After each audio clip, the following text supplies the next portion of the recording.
Hi, everyone. Armchair Analysts podcast here. Welcome to episode number 30. Yes, 30. We have made it. I am your co-host, Ace. With me, as always, is... Johnny, hello! Hola, muchacho. Yes, we got a good episode for you. Johnny, you want to give us the rundown here quick before we get started? For sure. All right, so starting off, we're going to do my random rant, regional roundup. We got some good updates there for Wisconsin sports fans, maybe not so much for Minnesota sports fans. Aaron's going to lightly touch on a weekend recap. We're going to have a soundbite of the week. We've got to cover the new Monday Night Football lineup because we've all been so excited to see that. And then we're going to get right into our tee-off topic, which this week will be the unwritten rules of sports, and then we'll wrap up with Ace's Quick Six. So, good list of topics, kind of covering all our bases. No baseball puns today, I'm sorry. Just one shameless plug, just for fun, right? We wouldn't want to go 30 episodes and not keep it consistent, right? So, if you're not already, please give us a follow at AA Podcast on Twitter, and however you like to listen to your podcast, you can find us on those spots, whatever they may be. And we're also on YouTube. So with that being said, I'm going to go into my random rant this week. And I've noticed that there's kind of a trend that they've been a little, I don't know, maybe not negative, maybe a little hostile. Maybe I want to switch gears a little bit and go a little Zen hippie mode and talk about maybe not taking things so seriously. I noticed that a lot of people are freaking out about all the different things. I'm telling you, if you disconnect a little bit from social media, not our podcast Twitter, obviously, but everything else, you got the election coming up, you've got COVID crap still going on. Mm-hmm. There's still a lot of people that are, looking for jobs or, hurting for money. We get it. No one's really doing super great. My 2020 is not too bad. But most people are still kind of struggling, and you know what, a lot of people are stressed out, but it's a good time to kind of take inventory and take perspective. Like, you know what, if you got laid off, maybe you had a really crappy, stressful job. This is a time to pivot. This is a time to kind of maybe take a peek at what else you might want to do. Maybe what you were doing, you were good at it, but you weren't happy. Maybe you were happy, but you weren't that good at it. You'd like to make a little more money, so there's always a new opportunity around the corner. And honestly, it sounds really cheesy, but PMA, positive mental attitude, just if you get really stressed out, you get really PO'd, you're about to blow a gasket, just think about that scenario in the grand scheme of things. How much does it matter? Is it worth getting riled up? Is it worth ruining an hour? Is it worth ruining a work day? Is it worth, bringing home? Mm-hmm. A lot of the stuff that we face with day to day, it's pretty insignificant overall. But I even today, like, I got really frustrated at work, but at the same time, I realized it's not a big deal. It's not that huge a deal. Like, no one's gonna die. No one's, gonna be really inconvenienced by this, but, it's shit happens, right? So behind every cloud is a rainbow or sunshine. Okay. Well, I try to keep away from the hippie cliches, but point being, you know what, not everything's terrible. Use the positive, find the silver lining in whatever situation you're in. And you know what, if you need to talk to somebody, now's a good time to open up and try to figure out what the hell is going on, man. So I wanted to deviate and pivot a little bit and try to, and not everything's going to be, evil and angry and raising my fist to the sky, but when, if we actually do get a football season of any sort, I'm sure there'll be plenty once the officiating time comes. But oh god, yeah. For now, we're gonna do sunshine and butterflies. But I think you have a crazy cool story. I mean, there's like this amazing rookie player for the Vikings that I know that everyone is crazy about. Would you mind going into detail for me? Justin Jefferson. We might already be giving him the Pro Bowl slab or Hall of Fame jacket, based off a couple training camp practices. It seems like if you talk to some people within the organization, he is standing out. I've watched a few kind of like intra-squad highlight tapes, and he seems to run pretty good routes. And obviously, I mean, learning under Adam Thielen is a huge advantage for him, I absolutely love it. Which is why picking a receiver that early, or at least in the first round, I should say, makes sense after getting rid of Diggs. So it definitely makes sense, even, more so since we kind of stabbed them away from the good old Packers. But I think all of our rookies are really standing out. Another guy, Mike Hughes, is somewhat of a veteran apparently, and he's only been there 2 or 3 years now. Mike Hughes is going to be playing a lot more at cornerback since we have no Trey Waynes or Xavier Rhodes. But yeah, from all signs so far, weren't those former first round picks, Aaron, that were highly touted? Ooh, wow. Yeah, they're on the defensive side. That's Zimmer's bread and butter. It's like throwing darts at a dartboard. You're blind. It's fine. It's fine. Yeah. But I mean, coming from LSU, Justin Jefferson clearly can play in the league, and I'm hoping he shows it this year, obviously. So we'll see what happens. It's still early, and the part that bums me, especially like you've talked about before with all these rookies, they get no preseason snaps. So everything is just going to be boom, go, just like you're in college, which honestly may pay off for them. Or they're going to be way too hyped and end up dropping a ball a couple times. We'll see. But all signs from camp, Jefferson looks like a stud. And I think as a nice little segue, you got a guy on your team that seems to be, kind of showing off a little too, or at least bright spot early. You are very crafty because I had multiple Vikings jabs, Troy Williamson, Cordero Patterson, and your history of drafting wide receivers in the first round. And I had to get off that before you. You did well. You did well because you knew it was coming. Yeah, I haven't been able to pay super close attention. I mean, normally I would be up at training camp right now, being able to watch at least one practice, but obviously things are a little bit different this year, and it just doesn't seem. It doesn't seem as appealing as it normally would. Also, this summer has been pretty busy for myself and the people I normally go with. But yeah, the Packers' social media, they cannot stop posting photos of A.J. Dillon, but I have not seen a photo of his face. They're very focused on his quads, his calves, and his glutes, which I'm very excited about, but I'd like to see the bloke's face, you know? It always makes me excited when I see that he has Saquon Barkley thighs, but, you know, I'd be good to see what his face looks like. You compared him to Saquon a little bit, I think. Just in physical stature, like, the guy is like 80% quadriceps. Yeah. So, I mean, when you have tree trunk thighs, it's kind of hard not to compare him to Saquon's, but yeah, it's... the best was, I think I even put it on our Twitter too, but somebody had a photo of Lacey from training camp with that really awkward angle right next to A.J. Dillon. Ooh. It hit me hard, and it hit me at home. But no, it's good to see. I know a lot of people were pretty tweaked about the pick, but I mean, Williams was drafted the same year Jones was, so they're both in the contract year. We're not keeping both, so Dillon's going to likely be a replacement for one of them, at least. So which one do you think? Do you have an idea? It doesn't matter because if Jones balls out again, it'd be great to keep him, but his asking price is going to be too high, and the Packers have a history of not overpaying for skill positions. Aaron Rodgers. But I mean, Williams has been very inconsistent, so I don't really know. He's a great pass catcher, but it's really hard to say which I'd value more. And without seeing Dillon, it's really stupid to answer that. So ask better questions. Is he on the second team? Because I didn't mention this, but Justin Jefferson, because he tested positive for COVID, got off that, but he's actually starting on the second team right now, getting the second team reps to start it off, which clearly is going to change if he picks the offense up. But what is Dillon getting reps with the first team?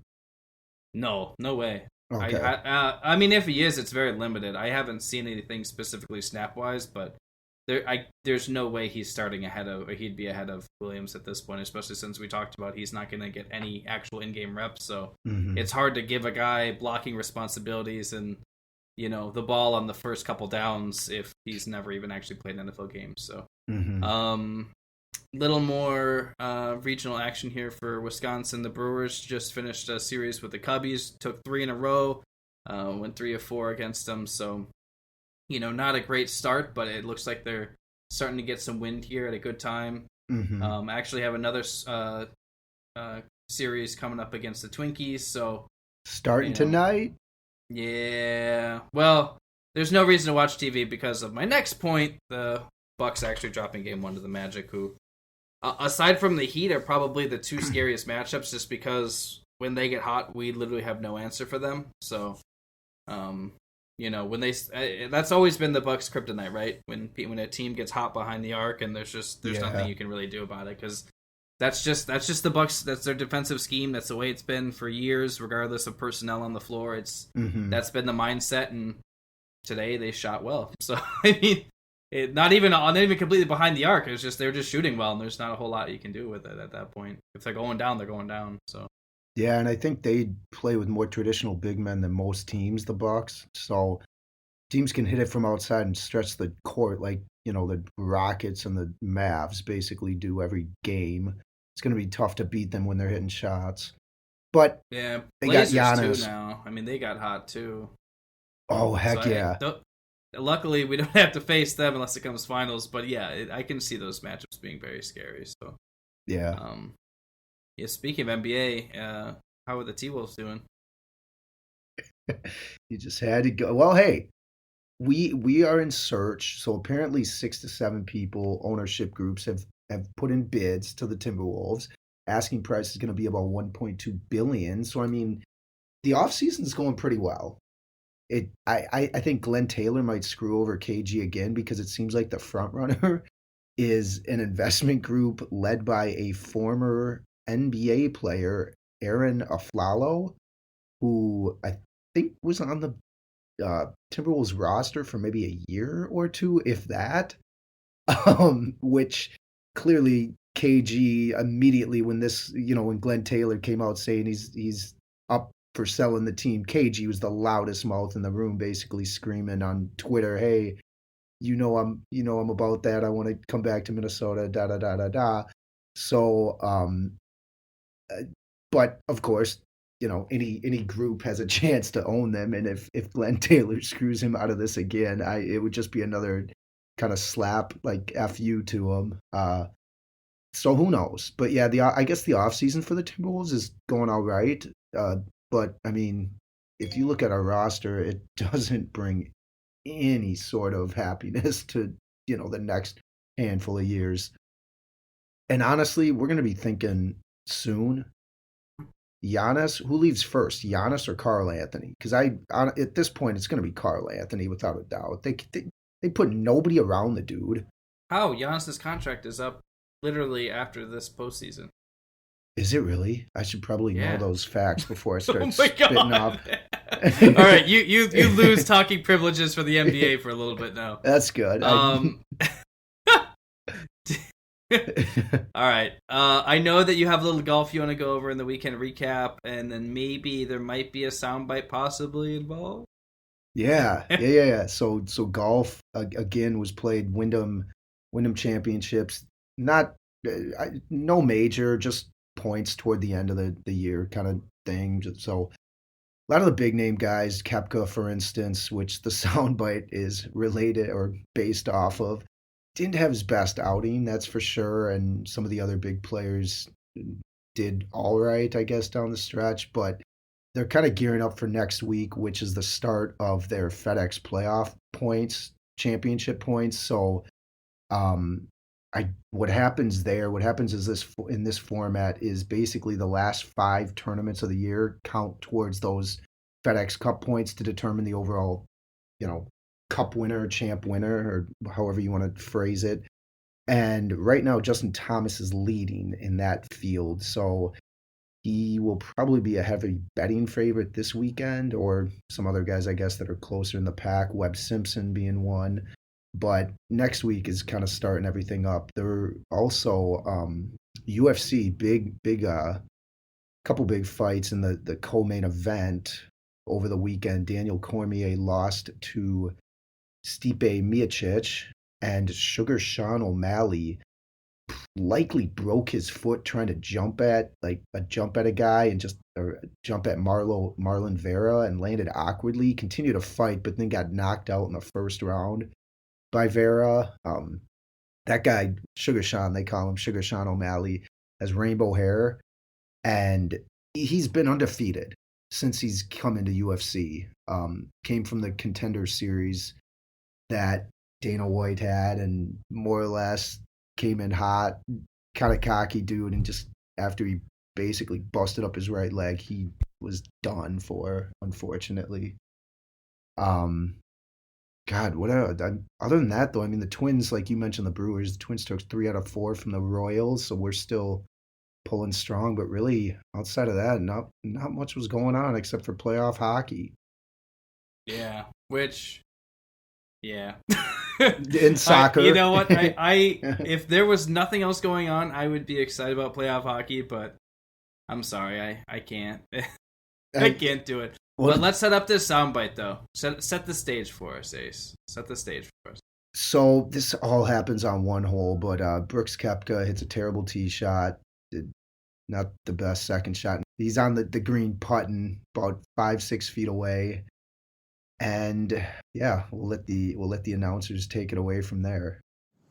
Brooks Koepka That's not much of a three. A belly rub right now. Feel better. I don't think I would attempt it. I don't think we should go near him. Are you suggesting we should rub his belly, or we should? He needs to rub the dog. Find a Buddha, nice Buddha. That is a good soundbite. That is good. You don't even need to watch golf. You don't even need to be very involved, but you can appreciate that clip. That was good. All right, moving right along. So they did. I know that we've postured a little bit about who might be taking the new Monday Night Football lineup commentating roles, and they finally announced it. We got Steve Levy, Louis Riddick, and Brian Greasy as the 3 for the Monday Night Football crew. And I mean, it's not groundbreaking news. They're all pretty good guys in their own right. I'm not really sure what the chemistry is going to be like with all 3. It's most undoubtedly going to be better than what we had last year. And I remember joking about Tessitore taking that one show as his full-time job. Oh, little did I know. The trick shot golf. Yeah, little did I know. Well, so I'm kind of excited about this. I mean, I honestly don't know how much football they're going to be able to cover, but I'm not sure if they're just kind of throwing, likable ESPN people all together and kind of seeing what happens. I don't know how much chemistry they have, but I'm pretty excited at least for something new, right? Oh, absolutely. I think Levy, he's worked in hockey. He's worked all over the place. So I think he fits well in that environment. He's very well composed. I think Greasy is kind of the same vein. Should be a good analyst on that side. Does that mean Riddick's going to be on the field, or are all 3 going to be in the booth? I don't know. I mean, Riddick is probably the only one that actually is qualified to be in the booth because he's already worked Monday Night Football. He always does the Monday Night Countdown, and he's on the panel. So I think, if anything, he's probably one of the most qualified. Levy's just, been a face at ESPN for forever. I think he started in the early 90s, so I mean, everybody knows him. Greasy's done a decent amount of work. He's been there on the maybe college side. Yeah, he's been there for about 10 years. I don't know how long he's been doing college football, but yeah, he's been around for a bit too. So that's what I'm saying. Like, just because you have 3 guys who are well qualified, it's just how do they gel? How do they sound? But I don't think you can really downgrade from last year. So I mean, yeah, I think I'm cool with it. I think Riddick's gonna really do well. He's always interesting and very knowledgeable to listen to, and especially when you pair him with Levy, who is very good at kind of passing it off and letting guys chime in. And yeah, I feel like if you can't get it along in the broadcast booth with Levy, then it's probably you. It's probably you. That's a good point. Very good point. All right, so I know that you are incredibly passionate about our tee off topic today. So I'm going to let you tee it up, so to speak, and then we'll see where it goes. But the unwritten rules of sports, this is something that you mentioned a couple times, and now that we actually have a down week, probably as good a time as ever is to kind of get it out there and see what we can get to. So what do you got? Yeah, absolutely. So one of them, the most obvious one that's being talked about now, is in the San Diego Padres Texas Rangers game. Fernando Tatis, one of the best players on the Padres right now, and I think he's for sure leading their team in homers, came up late in the game. I think it was the 8th inning and it was a 3-0 count. They were up by a lot at this point, the Padres, and apparently he missed a 3-0 take sign from the third base coach. swung and bases loaded, hits a grand slam. The next batter, Manny Machado, gets hit by the pitcher for the Rangers. And after the game, the manager of the Rangers said, "Oh, it just kind of got away from him after, explaining the hit on Machado, which is probably BS." But then he explained that he thought Tatis crossed the line a little bit. So with any sport, you kind of get to this. Well, how do players within the game police it themselves? You see it, especially with hit batters in baseball. You see it in the NBA with the hack a Shaq and just being able to. Whoa! Hack a Shaq was an actual strategy, though. They didn't have anything against him. The Nets in those finals games, they had no defense against him. Mm-hmm. Like they literally brought up another big man into their roster and took out a guard. So Oh they my have God, another yeah. person to foul out. So I'm not gonna let you get away with that one. But yes, the rest. of it I'll for say sure. burning of the clock. Then when the game's over, the team's already won. They obviously just hold on to the ball instead of hucking up shots to try to pad the stats. What's wrong with that? What's wrong with that? Bad blood, Would I you don't rather know. the game go on and be agonizing? No, I'm just saying, like, when there's like 20 seconds, basically when less time is on than the shot clock, they're gonna hold Yeah, the ball. what's wrong with that? Yeah, that's smart. It's Oh, I'm just you saying made it that- sound like it was bad. no, Like, no. There's sometimes where you'll see guys hucking it up, which is like, you're gonna get it next time. But like just and football, the unwritten rules. Obviously, it's become more apparent now that you pretty much can't hit the quarterback at all. But a lot of times, I would assume that headshots, no matter, or leg shots. I think a lot of players will tell you, "Don't hit me in the legs. Do not hit me in the legs for matter what." Yeah, I mean that hit from Jadeveon Clowney last year on Wentz. Like there's stuff like that, and it's hard to say that it was intentional, but it's at the same time it's like you're not moving that fast. Like it's not like you're at a full sprint, and even if you are, better, the penalties, and to knock a player out of the game, especially in the playoffs, like I mean that's pretty bad, right? The thing with baseball that I don't like is that the pitchers, especially in the National League, they can hit anyone and they know they don't have to go up to the plate, right? That's a problem.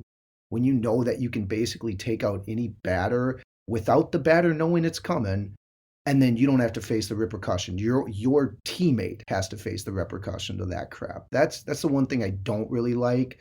When it comes to a 3-0 count, honestly, even if you're up by that much, especially in a shortened season, I don't care. I kind of look at it as like, just swing. They need all the wins you can get in this point. If this is like game 150 last year in the pot, like neither of these teams have a chance to make the playoffs.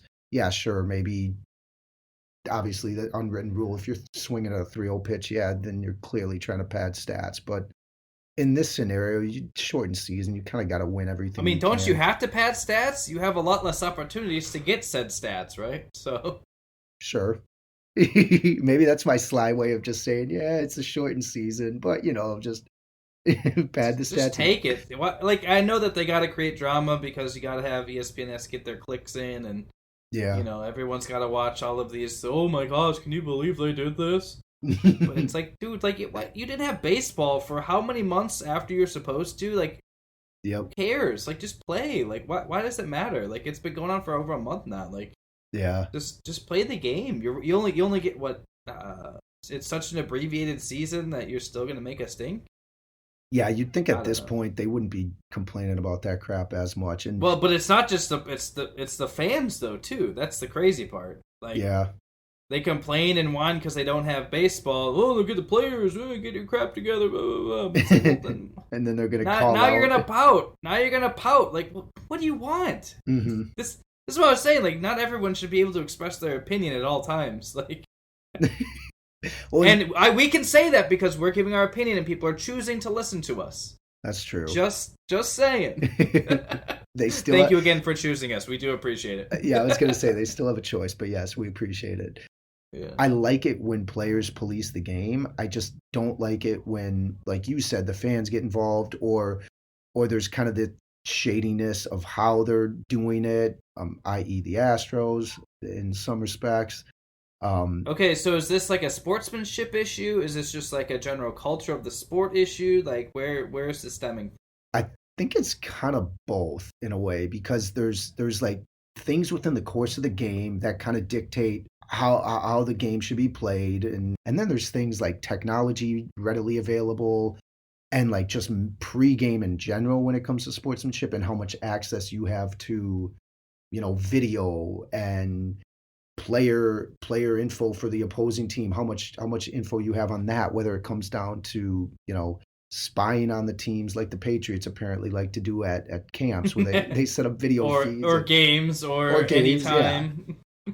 So I think a lot of this it's both like within the game itself, but then it's also just kind of sportsmanship in general of how we grew up and how a lot of our coaches taught us to play is sportsmanship at its core. And then within the game itself, there's some rules that you kind of learn from, I guess, as you go on and play up, obviously at different higher levels, competing. Overall, I think it's kind of grasps both of those.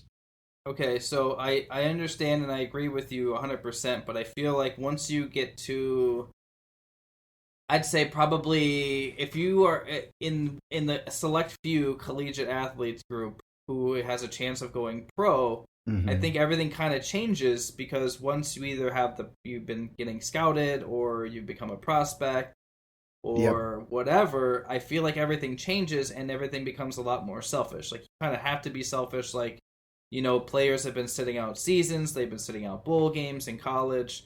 Even a few years ago, it started to become a thing. But like when Clowney skipped out, like all these players who are these highly touted athletes and recruits, it's like, well, I mean, yeah, good sportsmanship would say you'd be there for your team. You're going to support them in the bowl game. You're going to support them in your playoff run. Yeah.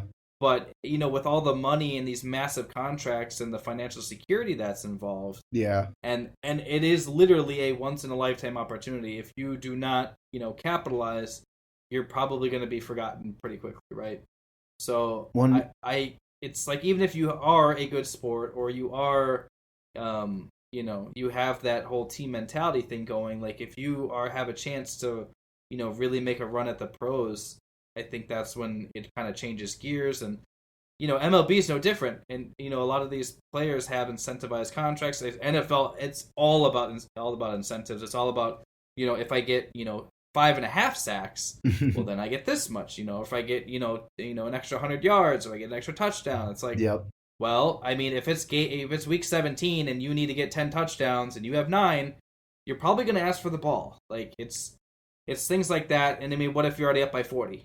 Do you stay in the game? Like a lot of people are motivated by money now, and I think that has a lot to do with it. And baseball is no different because some of those contracts are insane. Yeah, you're bringing up great points because these incentive-laden contracts, no matter what sport. If your RBI is below a certain level or whatever, like I don't know how. Obviously, this is an anomaly. This is a weird year. Yep. So those incentives, I don't know what the hell's happening with them. But on a regular, baseball season, you're judged by every stat, and if you're not, then you're probably not being paid that much. So, so it makes sense why they would do this, and I understand it's not great. It's not a great look for the team, but well, going back to your college point, you mostly see that with football players sitting out, and I think it's because that money is so great at the professional level, and they already know they're in the spotlight so much as it is, being on nationally televised games in college that there's really not much of an incentive to play if they already have been rumored to be a top 10 pick or, whatever the case may be. So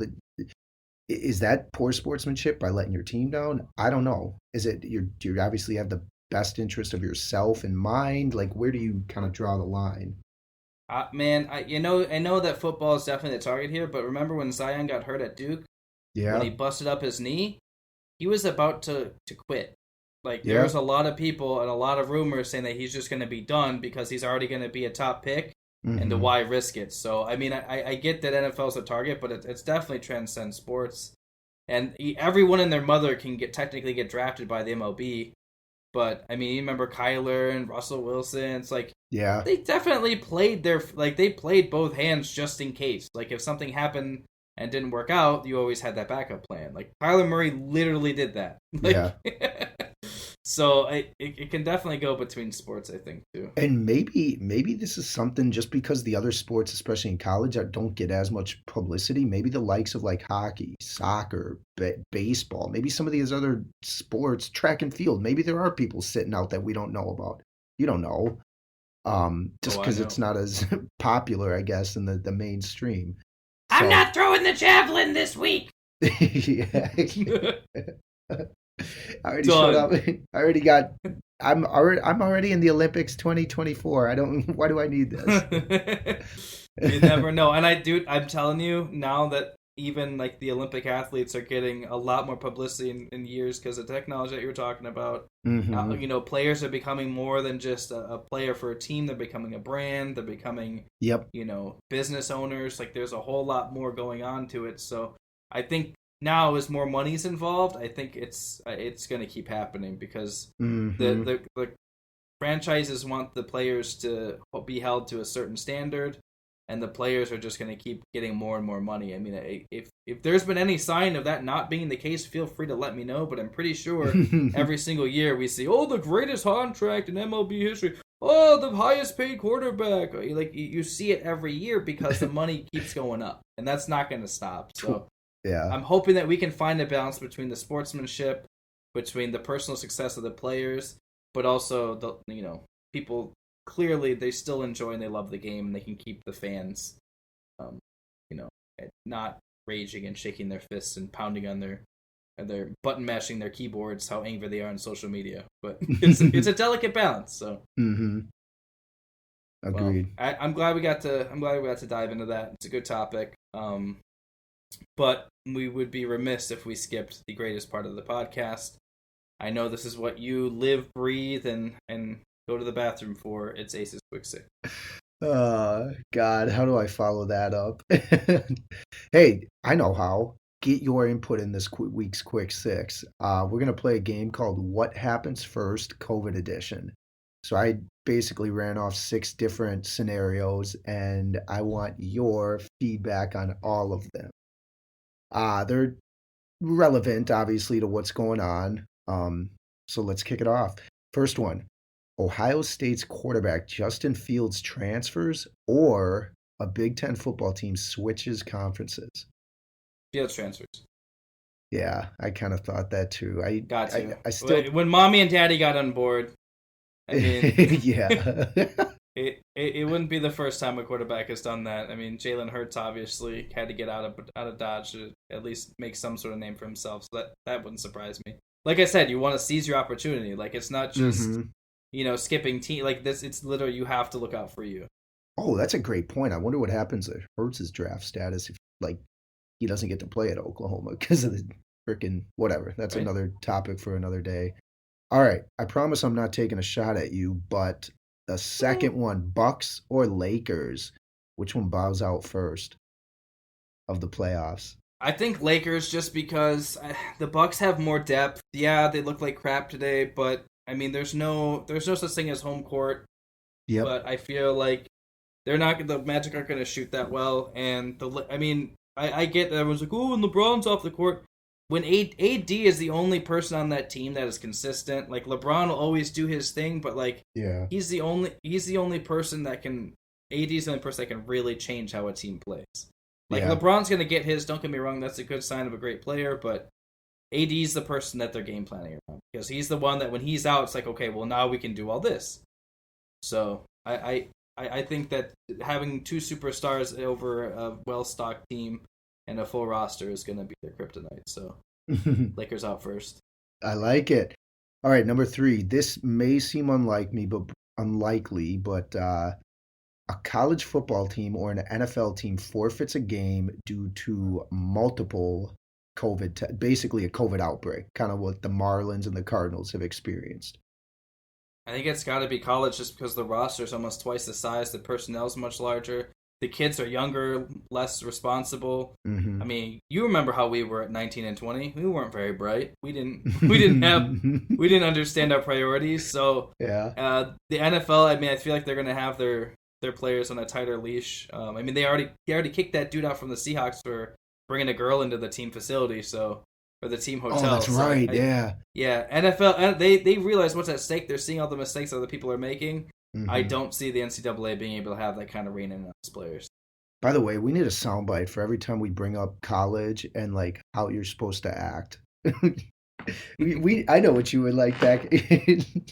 All right, number 4. An Astros player gets suspended or fined. Well, I guess and fined, or any MLB pitcher gets suspended, fined. It's got to be the pitcher, right? We know Manfred doesn't care about what the Astros have done, so they're not gonna have anything.